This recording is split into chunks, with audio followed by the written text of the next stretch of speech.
Would you take a job that keeps you secluded for 4 to 6 months? With Wi-Fi and streaming services, yes. Would you do it if you're stuck with your family the whole time? Depending on which family, yes. What if it was possessed by evil? Oh, then no. All this and more on Gory Storytime. Warning. Gory Storytime is a horror movie review show by a son and his dad who thought that letting his 5-year-old watch scary movies was acceptable. If you are offended by horror or talk about blood and gore by a child, or if you don't want horror movies from the 60s through today spoiled, then there is a remote stuck in your couch cushion next to potato chip crumbs. Use it. And of course, parental discretion is advised. Why? You didn't use any. Shut up and start the show.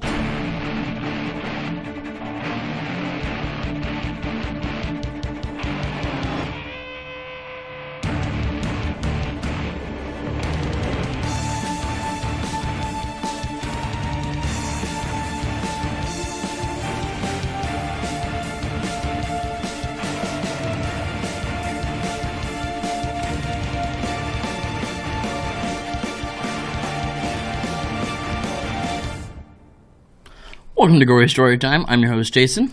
I'm his co-host and father, Craig, and this week we're going to start 4 Stephen King miniseries. We've done a few in the past, but luckily he's done a ton of them, so we have the ability to still do. I mean, we've done it. We've done the original Stand. We may or may not have done The Langoliers. I think we might have. So, yeah. This one we're starting with The Shining, since just recently we did the sequel, Dr. Sleep. And loved it. So I figured watch that. He had never seen this version of The Shining, and he did go into it thinking, I'm probably going to hate this because I love Kubrick's film. And I haven't read the book, right. So I have nothing to stand on if this one's better because of that. I mean, this one definitely ties in with the book better, but not really the point. So here's the premise for those who don't know the premise of The Shining. A recovering alcoholic brings his wife and son, who he's recently hurt by breaking his arm in an alcoholic rage, to the middle of nowhere in Colorado, into a hotel that needs a keeper over the winter that they shut down for, and he gets slowly crazier and crazier. Sound yes. Like that's about, I mean... You know, The Shining. For the 2 people that watch a horror review show and don't know The Shining. I mean, even if they haven't seen this, they know The Shining. You'd think. All right. So I guess we just show them the trailer and let them show what we're talking about. Our greatest fears are all around us, hiding in nightmares, shrouded in evil, waiting to be unleashed. You shine on, boy. Shine on? The Bible calls it having vision. I can feel it coming off you like heat. From Stephen King, the creator of It, The Tommyknockers, and The Stand, comes a completely new vision of terror. Seize your destiny, Mr. Torrance. Jack? Coming, sweetheart. Are you gonna hurt me, Daddy? Come down here and take your medicine! Oh, my God. You're never taking my son! This spring, Brandon! go to hell and pray you get out alive. Rebecca De Mornay, Steven Weber. Daddy's mad at Mommy. Stephen King's The Shining. Well, all right. I purposely chose that one because it didn't give anything away. Mm-hmm. Even though there's not much to give away. It's The Shining. Everybody knows. But they could give away the stuff that's different. Anyway. Yes. Before we get into the behind-the-scenes information, Yes. it's time for us to do what we do every week, which is reveal our secret plot as to why we actually do the show. Yes. It's so we make big piles of money. Big piles. Big piles. Huge piles. The biggest of giantest This piles. week we got pockets full of plugged nickels to prepare these commercials. Gory Storytime is brought to you by Future Self Industries. We work like big brothers and big sisters, except we use time machines to bring your future self back and guide you through tough times. Future Self Industries, because who knows better than you about what you're going through? Call today.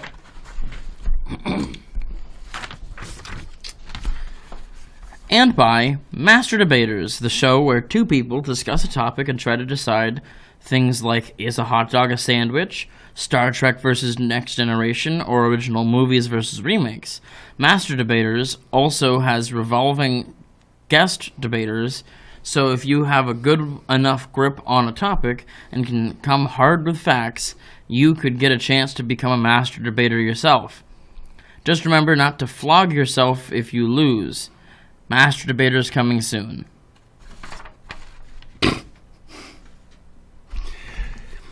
I would have emphasized certain words better, but sure.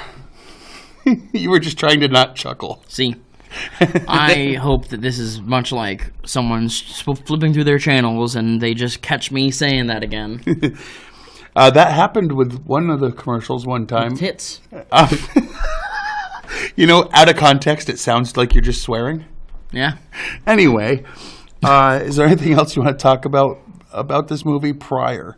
I mean, it is a 6-hour movie. 4.5, but yeah. Right. Well, it was 3 2-hour chunks with commercials, and then, there was like an hour and a half per Each. after you remove the We commercials. didn't have commercials because you have the DVD. That's true. Yeah.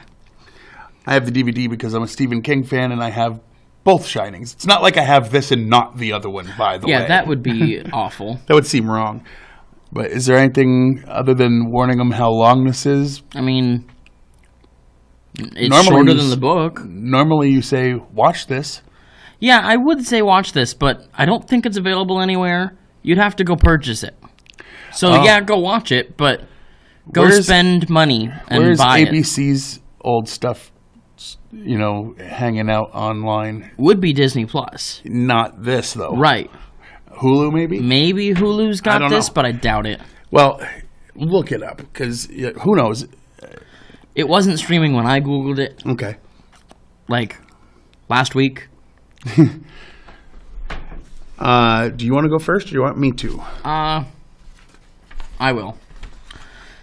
The Stanley Hotel is not only where the miniseries was filmed, but also the hotel that inspired King to write the novel, having stayed a night there just as the hotel was closing for the season and was nearly empty. He stayed in room 217, which had long been said to be haunted. So that gives away a Wait couple a second. things. This is the meat and beef. Oh, yeah, we didn't say that part? What the heck? Sorry. Let's get Let's into get into the meat and beef of the show. Yeah. Okay. Or as I like to call it, the meat and beef of the show. All right. You done now? Yes. You feel better? Yeah. Okay, your turn.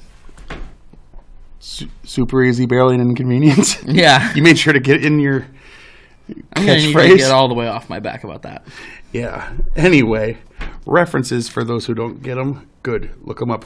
Look up those things and enjoy. Yeah, type those words in. You'll find it. Anyway, so first of all, quickly, I just want to say that's awesome that this is the actual hotel that it was And that it was inspired by. actually haunted. Well, supposedly, and that's why you'll notice it said 217, not 237, like in the other movie. That was just Stanley Kubrick changing things just to annoy Stephen King. And And kind of a sometimes I crappy like move. that kind of childish behavior, but that was kind of dumb. Especially since there was an actual haunted room that was number 217. So, but anyway, one of Stephen King's biggest objections to Stanley Kubrick's version is that Stanley was a D-bag. No, I'm not going to say. No, was that Jack Nicholson played Jack Torrance as if he was already mad.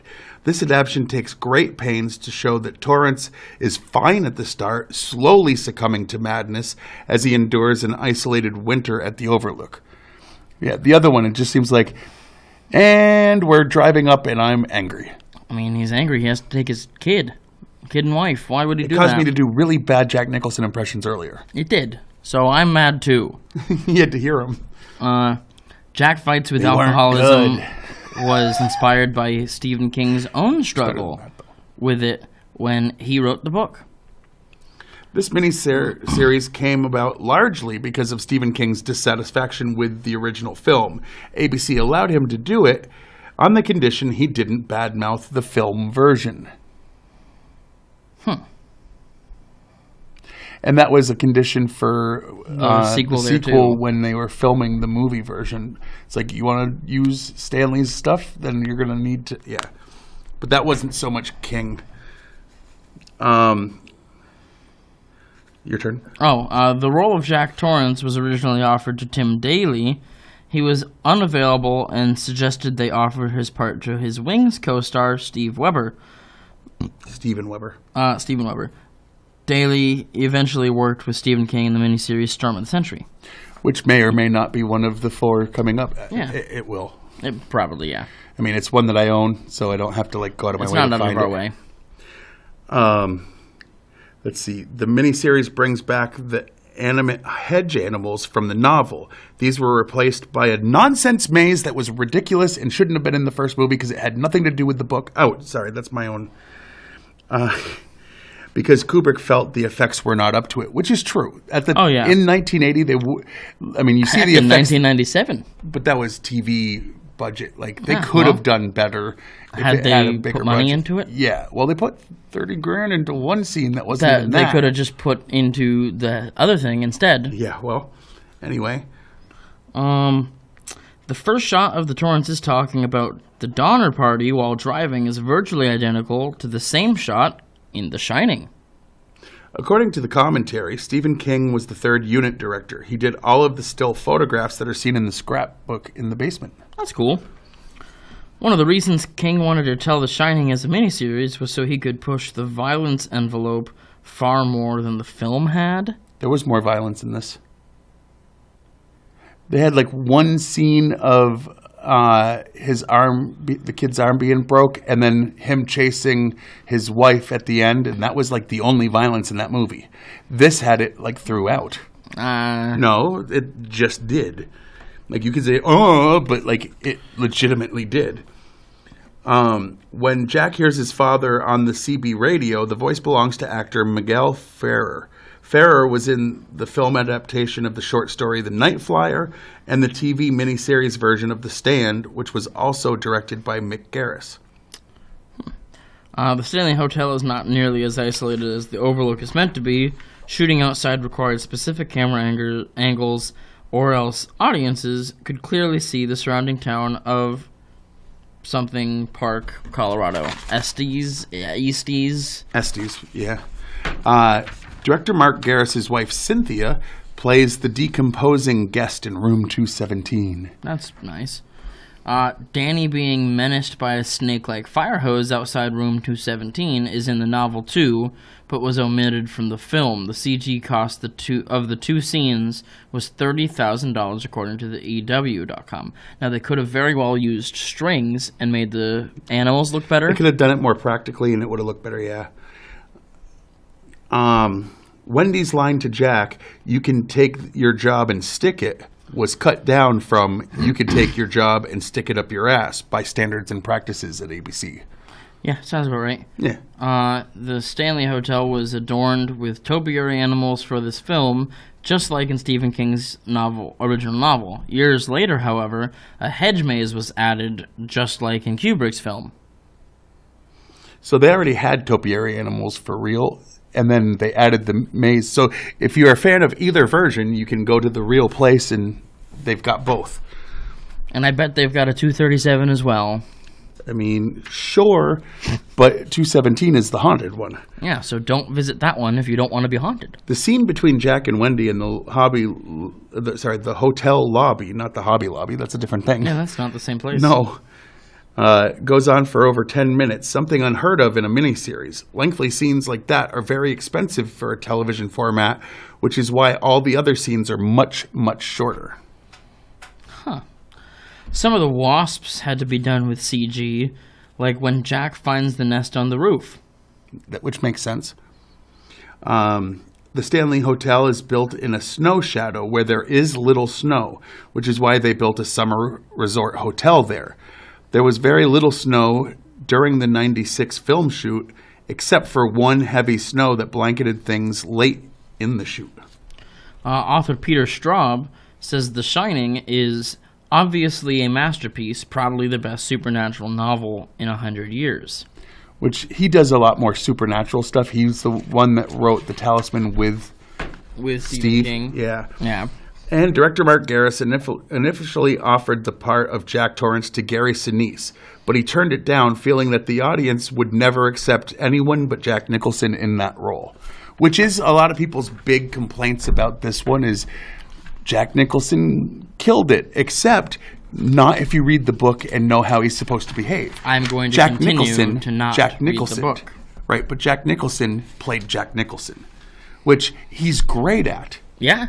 He's done it every time I've watched him in a thing. Every time he does it, people are like, oh, he's so great. And it's like, no, he wasn't a great Joker. He was a painted Jack Nicholson. Which was great. He wasn't a great Jack Torrance. He was Jack Nicholson. Which was great. Sure, but he wasn't the character he was playing in any of those cases. Anyway. Well, if he did a good job. Like he likes to say, Rotten Tomatoes is a thing. And we usually like to say that don't blame Rotten Tomatoes. But in this case, they're just dumb. According to this, I'll explain, because I do every week. They take all the critics' scores, positive and negative, and tell you a percentage. They take all the people's scores, give you a percentage of positive reviews. Yeah. There is no critic score this week. There is none. And 5 people, according to the website, have reviewed it. All reviewed it positively, so that would be 100%, correct? If you know math. It would be correct. Except they claim that 5 positive reviews, being the total amount, is 69%. Because somebody decided they didn't like this version, and they were like, I can't give this 100%. Because it's not a 100% movie. But it is reviewed that way if you look at their website. I mean, basically everybody was like 3.5 or 4 stars. Right. But 3.5 is what it takes to be a positive review on that website. Right. And it does have 100% positive reviews, not 69% as it weirdly lies. set. Like, all right. Look it up yourself and click on the reviews section, and you'll see that it's not there. Which one should we do first? Because you seem embattled with how you feel about this. Yeah, I don't know. Overall, would you say you... well, usually if you like it, we go with the worst thing first. And if you don't like it, we go with the best thing first. I'm kind of you're right on the fence with this movie. Mainly because of your love for the other movie, which is really unfair. It is. And I accepted that. Doesn't mean I'm stopping. Which is why when we rate these movies, we're not rating them like normal horror movies. We're rating them for made-for-TV miniseries. Oh, yeah. We have to because that will help us adjust for language that wasn't allowed, blood that wasn't allowed, etc. Like, it's not the fault of anything but the medium. But anyway, just go with the least favorite, I guess. All right. Well, that's really easy for me, which is the entire movie. Dude! I'm watching, like, every time he's mad. Every time he's mad and he's walking through the halls and he's screaming, he's carrying around a croquet mallet. Yep. Now, I don't know about you, but I'm way less intimidated by this skinny little alcoholic guy running around with a mallet than I am an axe. But that's what was in the book. Ah, well, then the book made him kind of a wimp. No, it didn't have a wood stove. He didn't need an axe. Croquet was a big part of that experience going to that hotel. So why would it wouldn't make sense that he would just have an axe. Well, he's a wimp. Right. I'll tell you what, I'll beat you to death with one and you tell me if you die any less. All right. I'll use an axe, you use a croquet mallet. Let's see who wins. That's not how it works. It's either way, you have nothing, I have a weapon. Well, See the difference? Anyway, my least favorite thing, boy, I'm going to say was the pacing in certain parts. They I mean, did, like the fact that they did a 10-minute scene in just one I mean, spot. they did do pretty well considering it was 4.5 hours. They did pretty well with keeping it paced, and like no episode was boring. Right.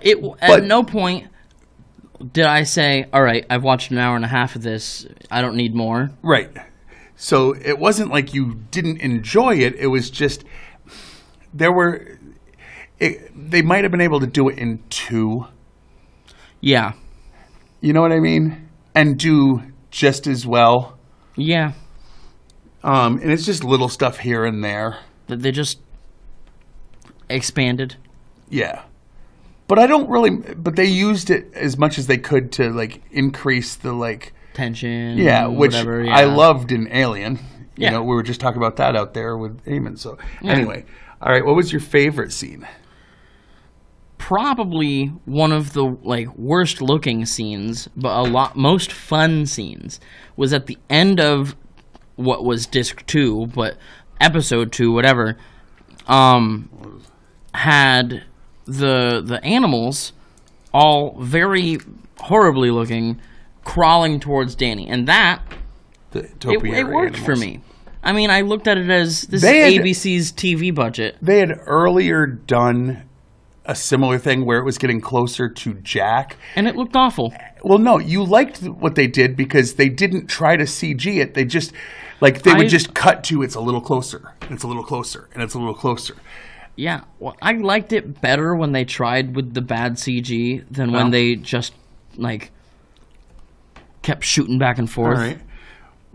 My favorite scene, boy, honestly, I think, you know, like when he smashed the radio Yeah, and he was under the power of the place. yeah. And when he came back, he legitimately didn't remember it was him and blamed his son. He was like, hey, this wasn't broken when I was last in this room. Right. And what I like about that is it really, really felt like Like, he believed Yeah. that it wasn't him, even though we watched him. do it. Right. Exactly. So that would be my favorite just because as much as it was a bummer for the kid to get blamed, Yeah. on a scale of 1 to 10, not based against the other movie, just based against the restrictions of a miniseries, the fact that it... Rewatchability, things like these that I'm Exactly. going to have to take into account. I enjoyed this. I did. While watching it, I was holding against it that it's not Jack Nicholson, and it's not Olive Oil, and it's not Stanley Kubrick, And that's not fair. and it's not. And I fully accept that. Yet, And taking that away, it's still not as good to me. And I'm going to give this a 6. all right. I, as someone who read the book and was very confused as a young child watching the original Shining, which I love. But the first time I watched it, I was like, but this doesn't have anything, like so many things had nothing to do with the book I had just read. Because that was something I would do. I would read a book and then watch the movie.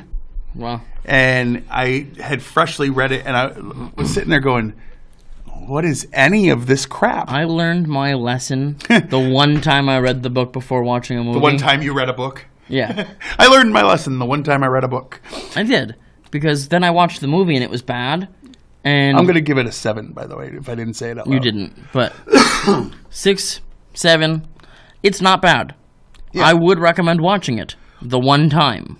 And if you've read the book and you've seen the other movie and you always wondered what would it be like if they tried to be a little more accurate, this is a lot more accurate. It is 4.5 hours of stuff that you'll like it, but you'll never get that time back. Another really good scene, I know I didn't say it as my favorite, was the hornet's nest. The hornet's Because nest was it great. was disturbing. Like, that actually shocked me. And you were like not liking what was happening. Like it gave you that. I have the a visceral slight thing that we fear of like. bees because I think I might be allergic. You're not. You've been stung. I don't know that. I don't You remember haven't it. died. So anyway, all right. Now do the stuff over on the side. Yes. So you can watch this show on Fact TV channel 1082, Thursdays at 8:30 p.m., Fridays at 7 p.m. You can like us on Facebook. And when I say us, I mean Gory Storytime and Fact TV. You can go to fact8.com and watch a bunch of back episodes of this, as well as many other hours of entertainment and other things. You can check us out on Twitter. I'm at Craig Jakes, all one word, all lowercase. I'm at Jiggly Fernbrain. I'm not good at tweeting, but I only tweet things when I do that he says that I find funny. Yeah, he's got a long list of stuff that he needs to find and do. Yeah, well, it'll And happen. just check out my YouTube channel. Type in Gory Storytime. It'll come up with mine and Fact TV. Like, subscribe, enjoy. Yes. And until next week, with a yet to be determined miniseries of Stephen King's, I have been your host, Jason. I'm his co-host and father, Craig. And sweet dreams.